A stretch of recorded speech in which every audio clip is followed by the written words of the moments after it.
Hello guys, तर आज आपण बनवणार आहोत क्रिस्पी कोलंबी फ्राय रेसिपी। त्यासाठी आपण अर्धा किलो कोलंबी घेतलेली आहे आणि तिला आता आपण साफ करत आहोत। त्याचं वरचं आणि टेलचं पार्ट आहे ते पूर्ण आपण काढूया आणि फक्त मधीतलं जे पार्ट आहे ते घेऊ।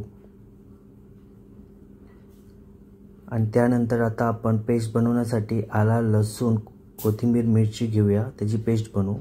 जी आता कोलंबी साफ केलेली आहे त्यामध्ये मीठ, लिंबू आणि जी आपण आला लसूणची पेस्ट केली होती ती आता आपण त्यात टाकूया आणि ह्याला सर्वांना एकदम एकत्र करून घेऊ।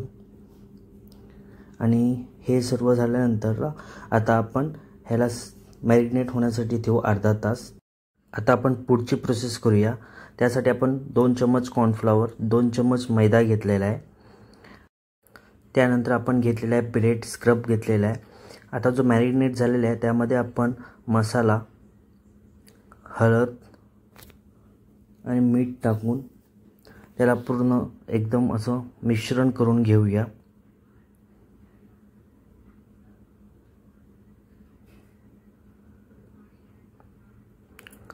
हे सर्व आता आपण एकत्र करू जेणेकरून त्याची टेस्ट आणखीन वाढेल। आणि आता याच्यासाठी आपण घेतलेला आहे आणखीन अंडा घेतलेला आहे।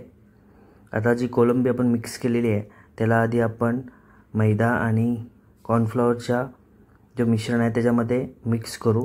त्यानंतरला आपण ती कोलंबी पुन्हा अंड्याच्या जो पेस्ट बनवली होती त्यामध्ये टाकू आणि त्यानंतरला आपण ब्रेड स्क्रबमध्ये त्याला मिक्स करून अशी आपण ठेवूया।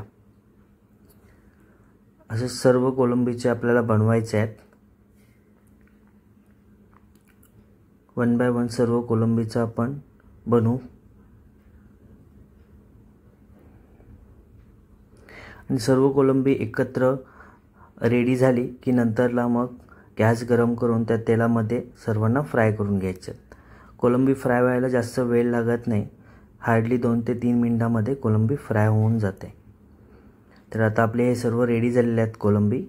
तर आता आपण एक एक करून सर्व कोलंबी लो फ्लेमवरती फ्राय करून घेऊ। कोलंबीची जी आउटर लेयर आहे ती पूर्ण क्रिस्पी होईपर्यंत त्याला फ्राय करायचं आहे। 2 ते 3 मिनिटात होऊन जातं। आता हे बघा मस्तपैकी